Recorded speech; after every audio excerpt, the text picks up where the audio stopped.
T'es-tu déjà retrouvé dans une situation où tu n'as pas l'impression d'avancer, que tu n'es pas productif dans ce que tu fais, que ce soit par exemple dans ton travail, que ce soit dans la vie de tous les jours et éventuellement dans ton business? Aujourd'hui, dans cette vidéo, je vais te montrer pourquoi tu n'arrives pas à avancer, tu n'arrives pas à être productif et à obtenir les résultats que tu souhaites. Mais bien plus, je vais te donner 7 conseils pour pouvoir maximiser ta productivité en tant qu'entrepreneur. Si tu n'es pas entrepreneur, c'est pas bien grave. Si tu as vraiment un projet de lancer un business, cette vidéo-là est faite pour toi parce que dans ces 7 conseils, tu vas pouvoir trouver de façon concrète qu'est-ce qu'il te faut faire pour être productif, garder un haut niveau de concentration et d'énergie et te permettre d'atteindre n'importe quel objectif que tu t'es fixé. Donc, déjà, il faut comprendre que lorsque moi, j'ai débuté mon aventure entrepreneuriale à temps plein, bien sûr, c'était en début d'année 2016. Je venais de démissionner de mon poste de conseiller bancaire. J'avais démissionné en janvier, conseiller bancaire pour une institution financière canadienne. Et j'ai quitté le Canada pour revenir en Europe, m'installer avec ma famille en Allemagne, où je vis depuis. Et en tant qu'entrepreneur, il faut pouvoir gérer soi-même son temps.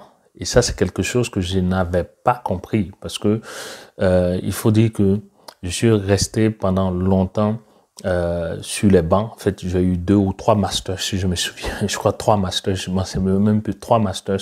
J'ai eu une maîtrise en droit des affaires en Côte d'Ivoire. J'ai eu un premier master en commerce international en Inde et aussi un deuxième master en commerce international en France. Et enfin, je crois que j'ai eu 4 masters sans m'en rendre compte en droit de la santé et sécurité en milieu du travail. Donc, j'ai passé pratiquement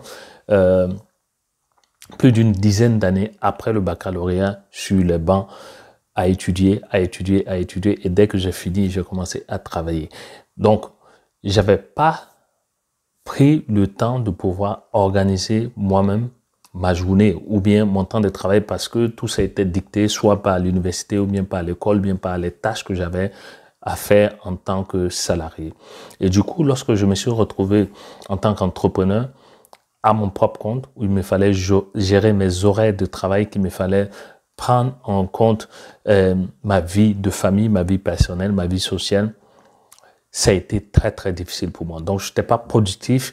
C'est-à-dire que je commençais à faire une activité. Après, j'étais distrait par peut-être une autre activité familiale que je devais faire. Par exemple, aller faire une marche avec les enfants ou bien aller sortir ici avec ma conjointe ou bien prendre du temps pour aller faire du sport avec mon garçon et tout. Donc, du coup, je n'étais pas productif dans ce que je faisais. Jusqu'à ce que je suive une formation qui était organisée par l'un de mes mentors, Brandon Bouchard, qui nous a appris à être productif parce que lui, en fait, c'est un coach en performance de haut niveau, en productivité. Donc, il nous a partagé certaines astuces, certaines stratégies que justement je vais te partager dans cette vidéo. Mais ce que j'ai compris, c'est que il me fallait prendre le temps d'établir ce qui m'empêchait en fait d'être productif, mais aussi quels sont les outils, quels sont les effets des leviers que je pourrais utiliser pour aller très très vite en tant qu'entrepreneur. Donc dans ces 7 conseils que je vais te partager maintenant, il va te falloir certainement prendre des notes parce que je vais aller vite, je vais couvrir en fait les 7 conseils. Je dirais plus ou moins ça sera aussi comme des étapes pour toi, mais fais en sorte de pouvoir les noter quelque part et les appliquer au fur et à mesure. Donc, le premier conseil, sans plus tarder, il faut pouvoir établir des objectifs clairs et réalistes. Ça veut dire concrètement qu'il faut te fixer des objectifs spécifiques et mesurables.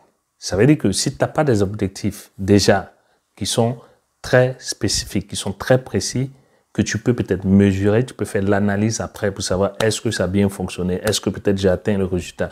Par exemple, en tant qu'entrepreneur, si peut-être à la fin du mois, tu veux avoir par exemple 1000 prospects, si tu as liste des clients potentiels, est-ce que c'est quelque chose que tu peux quantifier? Est-ce que c'est quelque chose que tu peux mesurer à la fin du mois? Sinon, ça ne serait pas un objectif précis.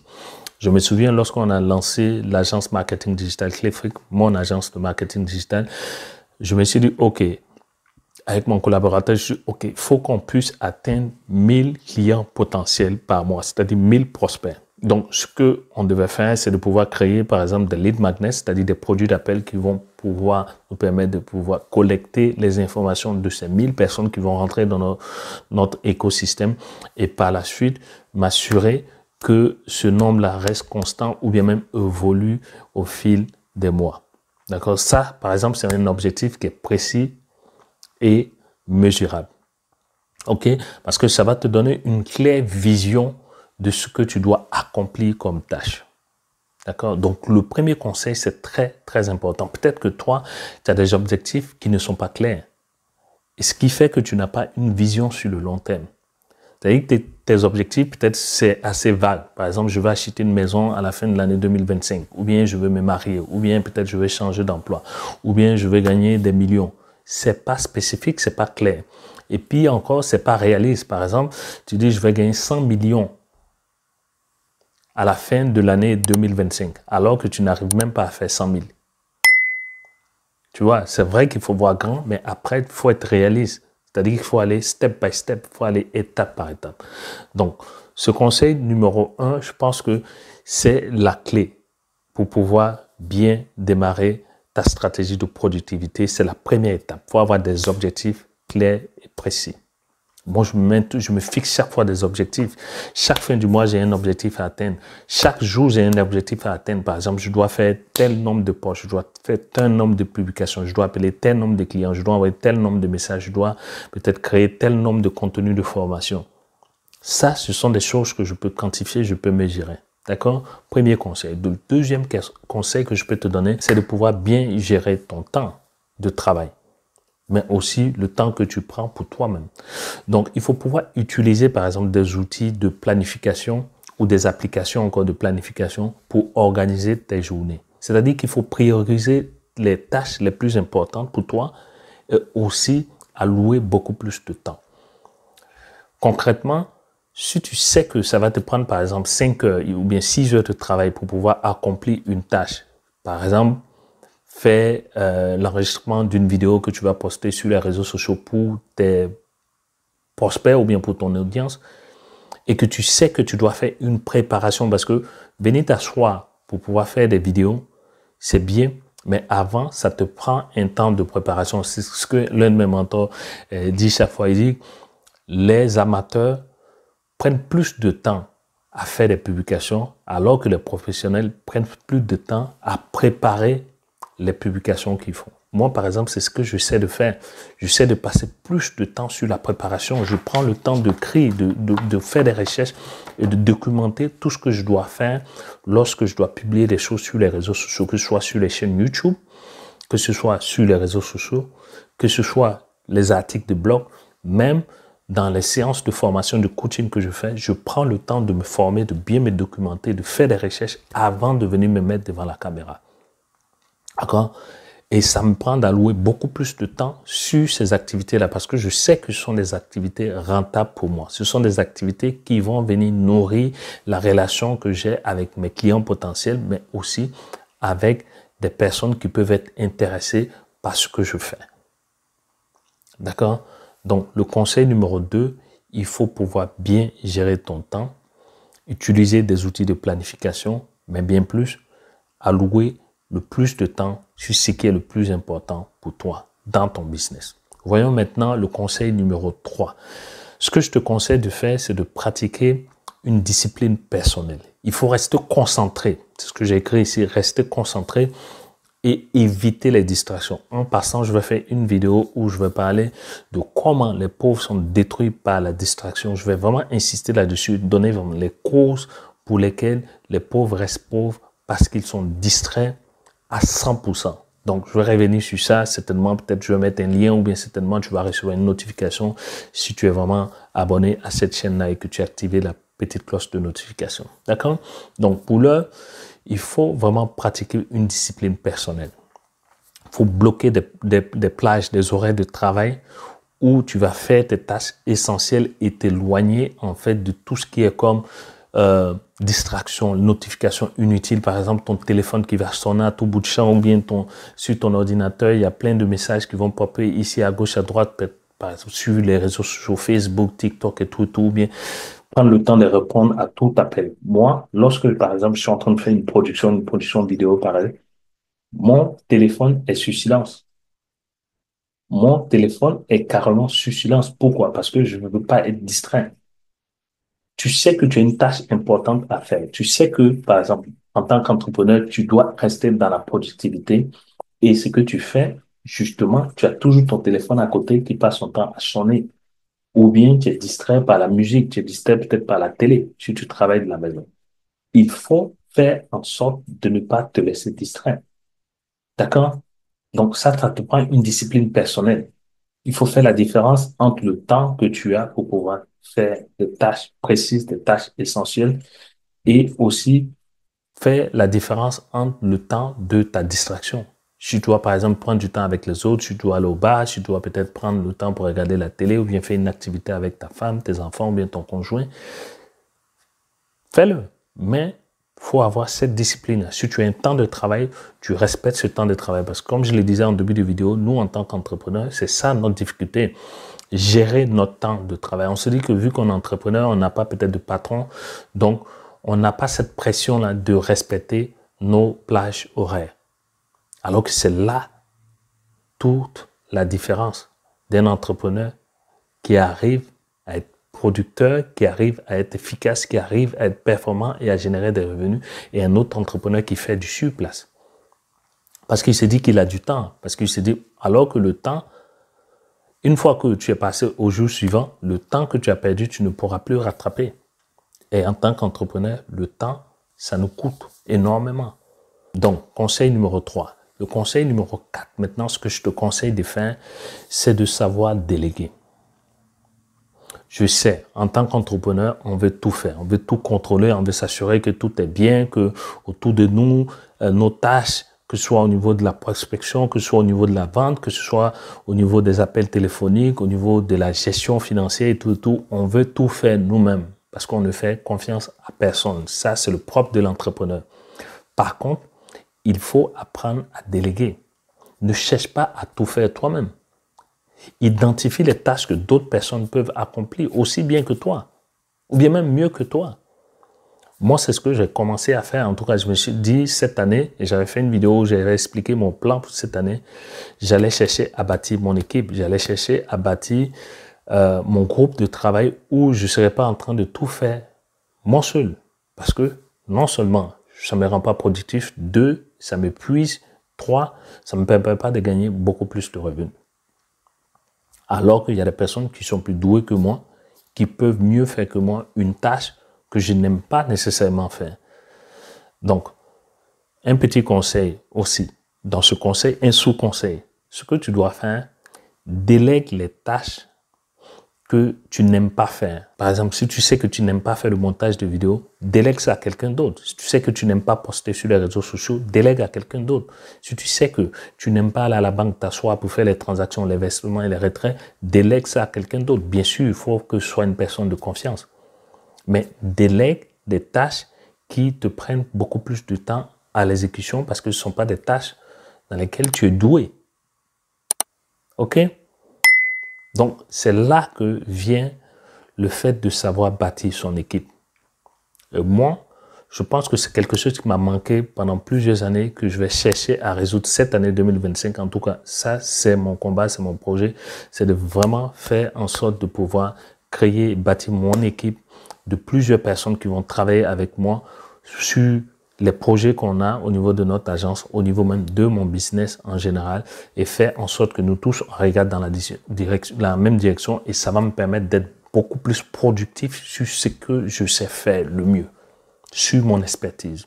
Au lieu peut-être de perdre mon temps, vous cherchez comment faire pour faire une édition de vidéo sur CapCut, bien sur YouTube, bien comment faire pour paramétrer telle ou telle application. Non, peut-être que c'est pas mon truc. OK? Donc, conseil numéro 4. Voyons le conseil numéro 5. Dans le conseil numéro 5, ce que tu dois faire, c'est de pouvoir cultiver un équilibre entre ta vie professionnelle et ta vie personnelle, c'est-à-dire ta vie familiale.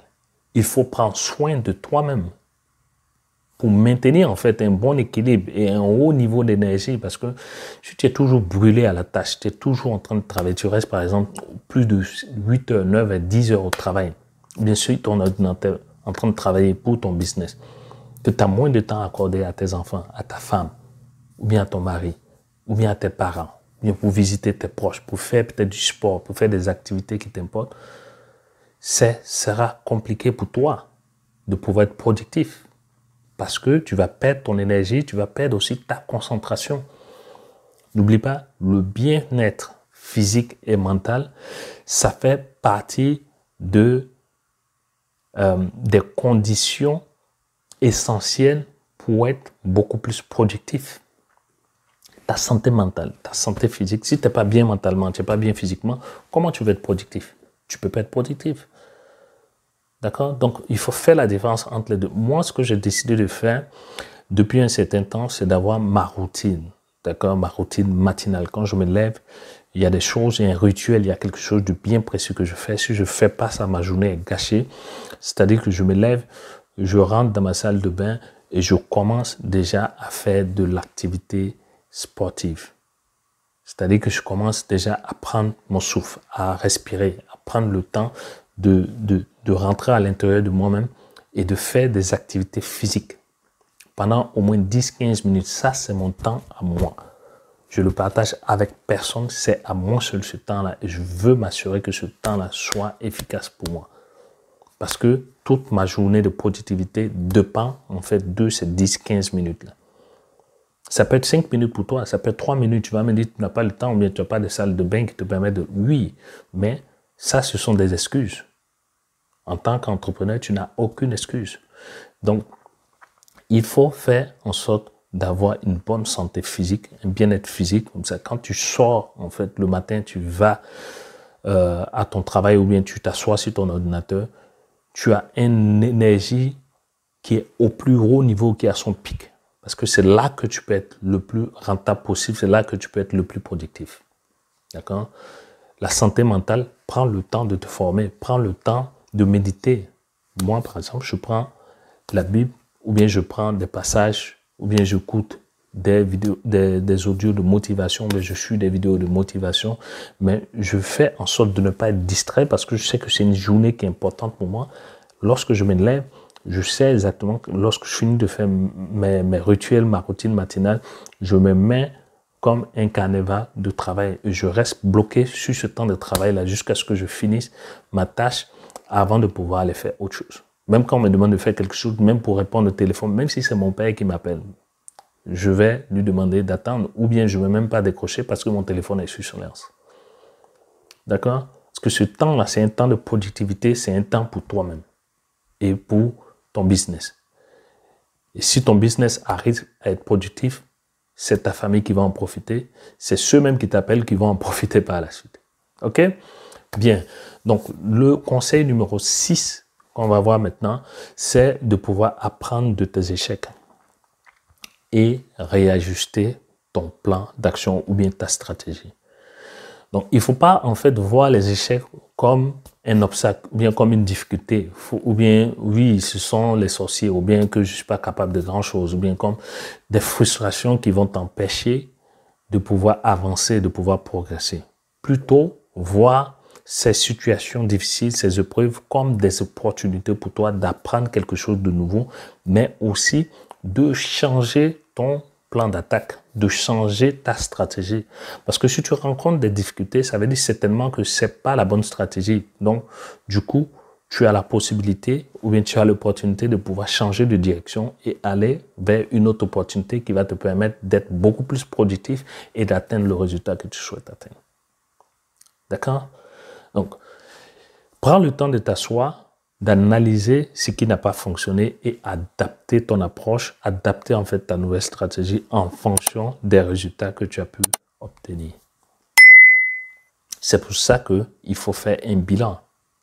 C'est pour ça qu'il faut prendre le temps de s'asseoir peut-être chaque fin de journée, chaque semaine, chaque mois et faire une révision, faire un bilan de tes activités pour voir ce qui a fonctionné. Tu gardes, tu cherches à améliorer, tu cherches vraiment à amplifier ce qui a fonctionné. Ce qui n'a pas fonctionné, tu cherches à modifier ou à supprimer, à les éliminer carrément. Les tâches qui n'ont pas bien fonctionné pour toi, des tâches qui t'empêchent d'être productif et passer à autre chose. D'accord? Enfin, le conseil numéro 7 que je peux te donner pour vraiment être productif en tant qu'entrepreneur, c'est de pouvoir rester curieux et éviter en fait de stagner. Combien parmi nous évitent ou bien refusent de se former? Combien parmi nous refusent d'améliorer leur situation? Parce que ça vient rejoindre le conseil numéro 6 que je viens de te donner. Si tu ne prends pas le temps d'analyser les tâches ou bien les actions que tu as prises, bien que tu as posées, comment tu peux faire pour pouvoir améliorer ou bien trouver quelque chose de plus performant ou bien de plus productif que ce que tu as déjà fait? Tu ne pourras pas le faire. En plus de ça, il faut être curieux. Aujourd'hui, moi, j'étais vraiment réticent, pour être honnête avec toi, j'étais réticent à l'intelligence artificielle.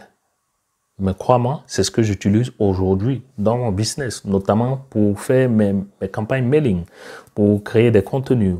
Par exemple, quand je veux faire des recherches ou bien de méditation biblique, c'est l'intelligence artificielle que j'utilise. Par exemple, pour montrer cette vidéo, c'est l'intelligence artificielle qu'on a utilisée. Tu vois, donc aujourd'hui, il y a de nouvelles techniques, il y a de nouvelles applications, il y a l'intelligence artificielle qui est là pour nous aider. Donc, apprends à évoluer en fonction de ton marché. Ne reste pas sur place. En tant qu'entrepreneur, si tu veux vraiment être productif, il faut pouvoir être curieux, il faut accepter d'apprendre, il faut aller découvrir. Par exemple, si tu reçois ou bien tu vois une vidéo, moi c'est pour ça que je suis beaucoup de vidéos sur YouTube, sur Facebook et autres. Je ne suis pas encore sur TikTok. Je consacre vraiment mon temps à YouTube et Facebook parce que c'est là que je vais apprendre beaucoup de choses. Parce que sur YouTube, par exemple, tu apprends beaucoup d'autres YouTubeurs, d'autres personnes qui sont dans ta niche, qui vont te permettre, par exemple, de mieux faire tes vidéos, de pouvoir trouver de meilleures idées ou bien de nouvelles idées. Et quand je suis ces vidéos, je lis, par exemple, les articles et tout, je ne les lis pas en tant que consommateur, mais en tant que producteur. C'est-à-dire que je les lis pour pouvoir, après, créer des contenus qui sont adaptés à moi-même, à mon business et à mon audience. Donc, c'est la curiosité qui m'amène à aller voir ces vidéos. C'est l'envie d'apprendre, l'envie de m'améliorer en tant qu'entrepreneur, en tant que personne aussi, qui me pousse à l'action, qui me pousse à consacrer du temps pour apprendre de nouvelles compétences. D'accord? Donc, j'espère que ces 7 conseils pour pouvoir maximiser ta productivité vont pouvoir bien t'aider. Mets-les en application. En fait, ce sont des conseils, mais en même temps des étapes qui vont te guider en tant qu'entrepreneur. Et j'espère que tu vas pouvoir avoir un impact réel sur la vie de tes clients et transformer beaucoup plus de vies. En tout cas, que Dieu te bénisse, qu'il bénisse ton business. À très bientôt dans d'autres vidéos. Ciao, ciao.